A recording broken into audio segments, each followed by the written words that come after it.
王舍城外，夕光初照，清风徐来，万籁寂静。竹林精舍内，一如往常，诸位比丘各自坐禅诵经行道，僧团的修行井然有序，祥和宁静。一位年轻的比丘名为阿利罗，虽出家多年，持戒清净，精进修行，但近日来却频感内心动荡。贪爱之心如影随形，他时而在行脚中心念升起，望见城中车马华服，男女欢笑，内心竟生出一丝羡慕与渴望；又时于斋堂用食，见美味珍馐之香，心中竟浮起贪恋之意。这些念头虽被他及时观察压服，但却使他困惑不已。他不解，既已远离俗世，为何内心仍难得清净？那一丝丝贪爱的种子究竟是从哪里来的？他夜不安眠，心生忧惧，是否自己的修行根本不够，或者这贪欲本就无法断除？次日清晨，阿利罗比丘于浴河后入室禅坐，心中这个疑问仍如波澜未止。他思忖再三，终决定亲自请示世尊佛陀。当他步入竹林精舍的大讲堂，佛陀正安坐于菩提座上，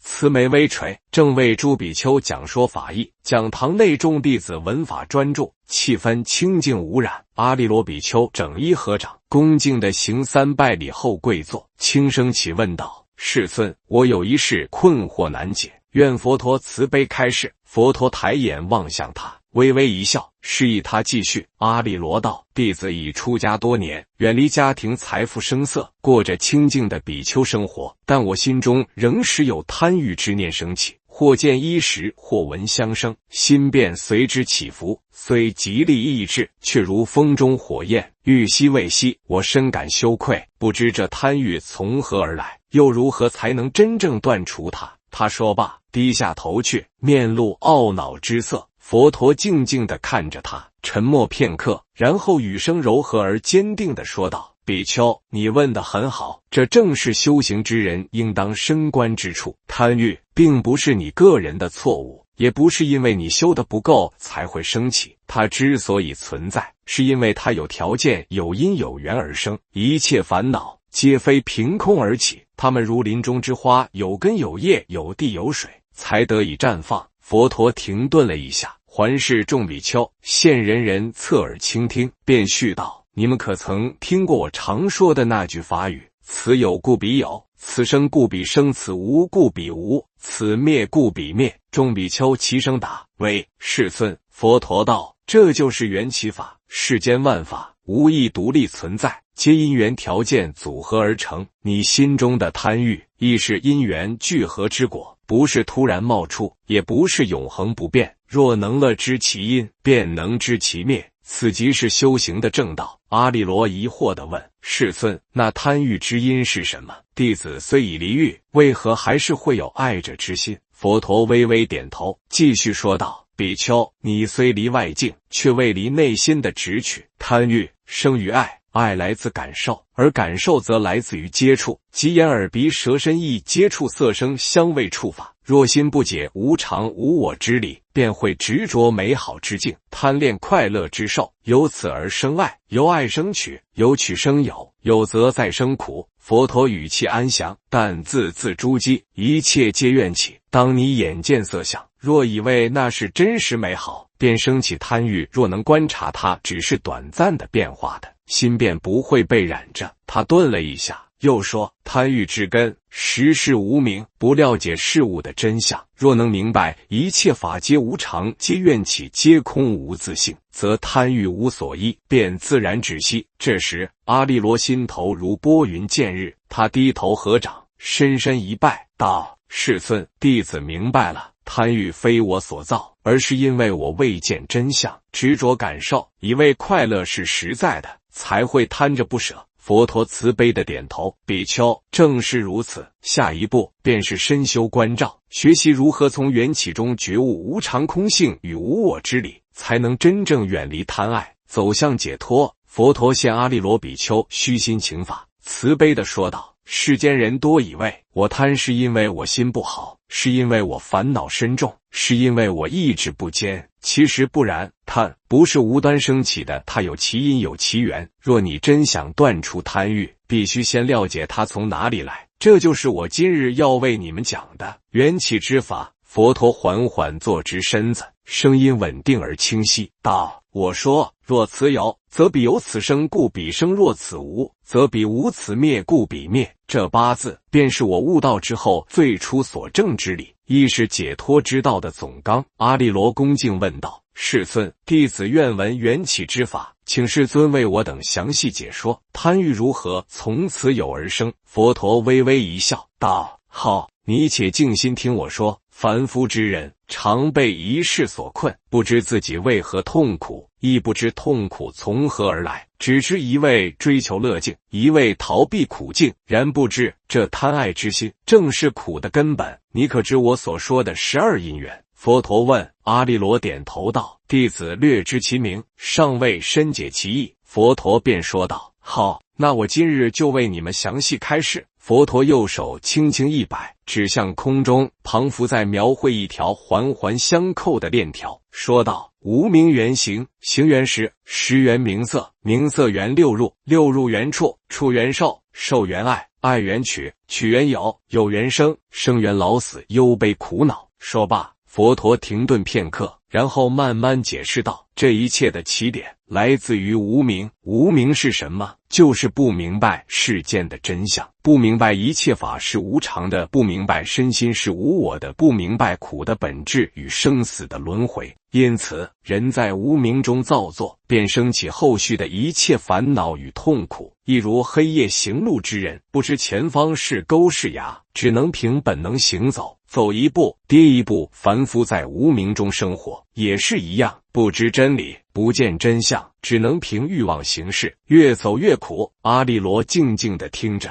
内心如被开启了一道窗。他轻声问道：世尊，那无明之下如何就会升起贪？佛陀回答道：正因为无明，所以众生造业，这叫做行。行是指心意造作，也就是你在不知真相的情况下，因欲望、恐惧、执着等动机而身口意三业造作种种行为，这些行为又会产生种子，潜藏于阿赖耶识中，等待因缘成熟而结果。这些业力不会消失，而会推动我们投生于下一世。当你一生结束，这些业的种子就成为下一世时的基础，是就是生命延续的意识流，也就是在投胎之根本。时入母胎，便结合为名色，精神与肉体，有了名色，就有六根：眼耳鼻舌身意，这就是六入。六入接触外境，色声香味触法，便产生触，有触就会有受，也就是苦受乐受，不苦不乐受。在这里，比丘们要特别注意，受并不是错，但凡夫在这里起了分别，喜欢乐受，讨厌苦受，于是就生起了爱。佛陀语调庄严地说道：这爱就是你心中贪欲的开始。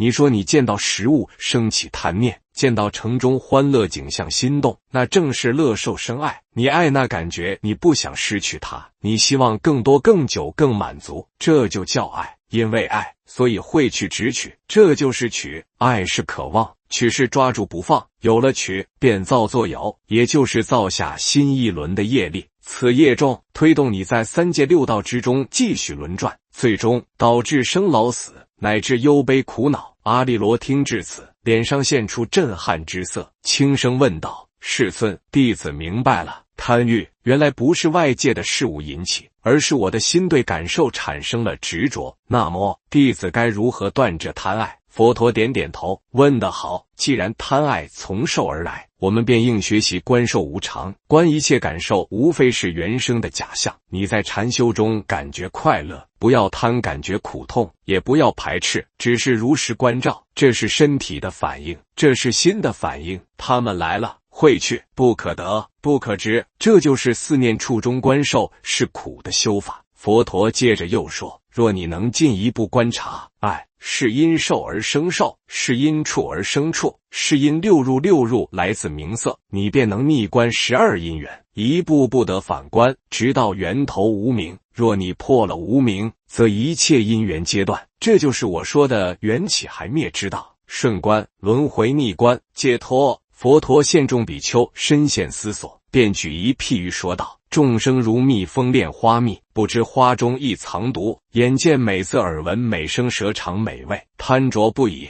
以为是乐，不知其后藏苦。等到毒发身亡，才悔之晚矣。世间种种乐受，如镜中花，水中月，看似可得，实则无常幻化。若只取不舍，便如逆水行舟，越行越苦。但若你能如实知苦，离爱直取，便能只由只生只死，此即灭苦之道。佛陀起身环视大众，语重心长地说：比丘们，若你们真心求解脱，应当从缘起之法着手。现缘起者，即见法；见法者，即见我。你不须苦苦寻我于身相语言之中，只要你真正明白一切法无我，一切法皆因缘生灭，那你就是见到了佛。贪欲并不可怕，怕的是你看不见它的根。若你看见它的根，你就能断它。众比丘闻法后欢喜感悟，齐声合掌颂道：善哉，世尊！佛说缘起，深妙无比，令我等的大开解脱之门。佛陀微微一笑，缓缓入定，讲堂内一片安详寂静。当佛陀讲完12因缘的顺观与逆观后，讲堂内一片静谧，比丘们正各自思维佛语，而阿利罗比丘仍心有所获，恭敬地问道：世尊，弟子听闻12因缘，已知贪欲从受而生，由爱而取，乃至有生老死，苦无止境，但弟子仍感难解。明知如此，心却仍会动摇，请问该如何让这心真正止息？佛陀微微点头，眼中流露出慈悲的光芒，语声温和而坚定：比丘，你问得好，你已知理，尚需入行，为助你等更明白。我今当以譬喻说之，使你心眼同时开启。他看着众人说道：众生之心贪爱五欲，就如林中野鹿，闻见远方响声，以为是同伴呼唤，或是清泉流响，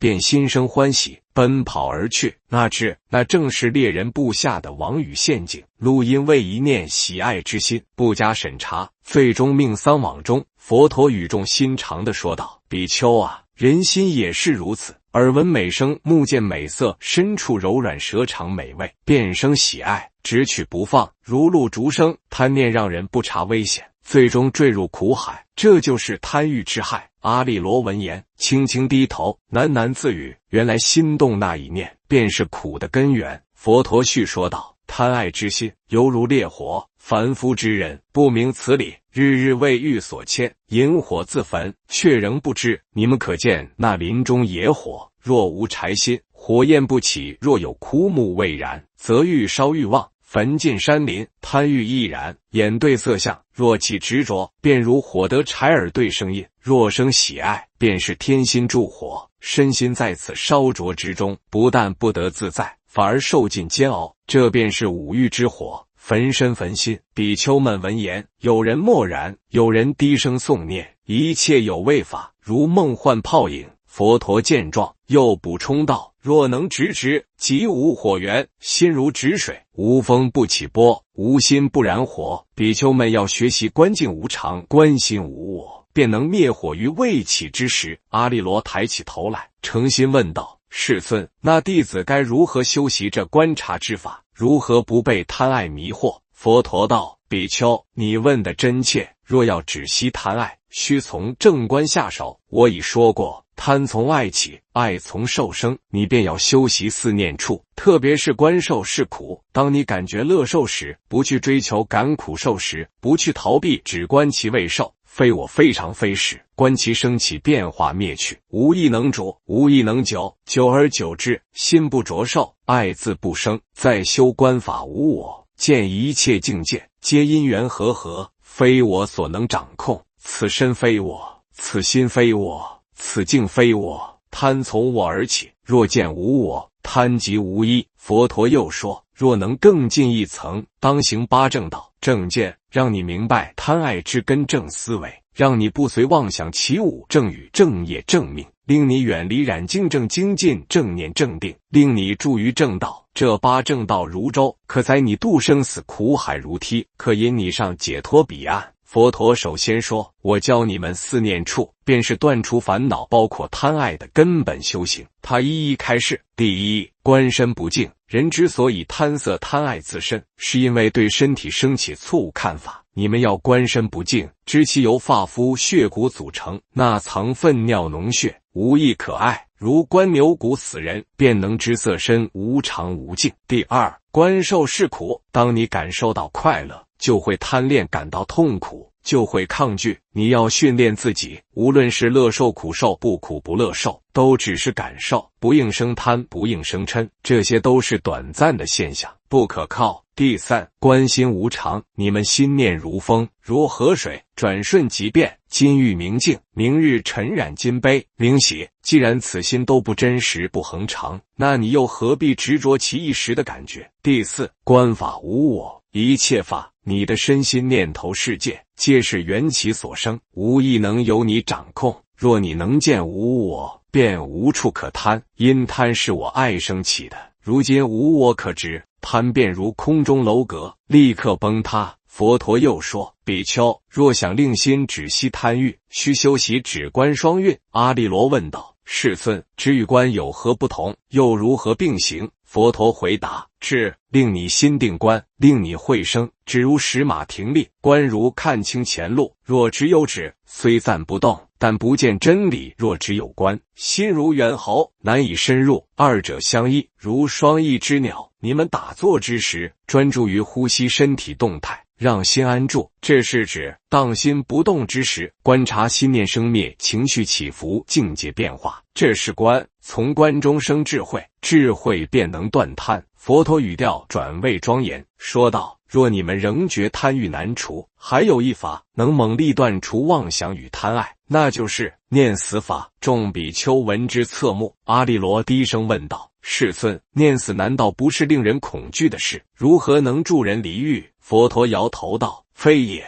世人怕死，因为知我但修行人念死，乃是观无常。你若知此身必死，贪再多，终归空空恋在身，亦不能带走一物。念死，让你知生命脆弱无常迅速，不再贪取眼前虚妄。如人行路，知桥断前行必坠，便不会再奔驰于桥上。你若知生死无常，便不会迷恋色声香味等虚幻之境。佛陀最后补充说道，还有一法不可忽略，善知识与清净处。人心易动，若常处于欲境，常与染于人为伍，即便明理，心仍会被染。你们要亲近善友，远离恶伴，常处清净之林，禅修之处。这些外在的条件能帮助你们保护内心，如池边筑堤，使水不外溢。在竹林精舍的岁月如常静静流逝，晨钟暮鼓间，阿利罗比丘的修行也悄然起了变化。自从那日听闻佛陀开示缘起法后，他不再强迫自己压下贪欲，而是学习观察贪欲，从它的来处入手，如实看见它的因与缘。他每日清晨坐于林中静修，观呼吸出入，观心念生灭。当心起贪时，他不急着排斥，而默念佛陀所言，爱从受起，受从处生，处因六入，六入缘名色，皆从无明起。若明其理，则无所知。一次，他见林中飞鸟争食，原本心中涌起对饮食的欲望，但念及色香味皆无常，乐受之后必苦随，便不再被牵动，只是静静的观察。贪念如雾消散，心中如水不波。另一次，他与同行比丘谈话，听说世间王族新立，宫中富贵华美，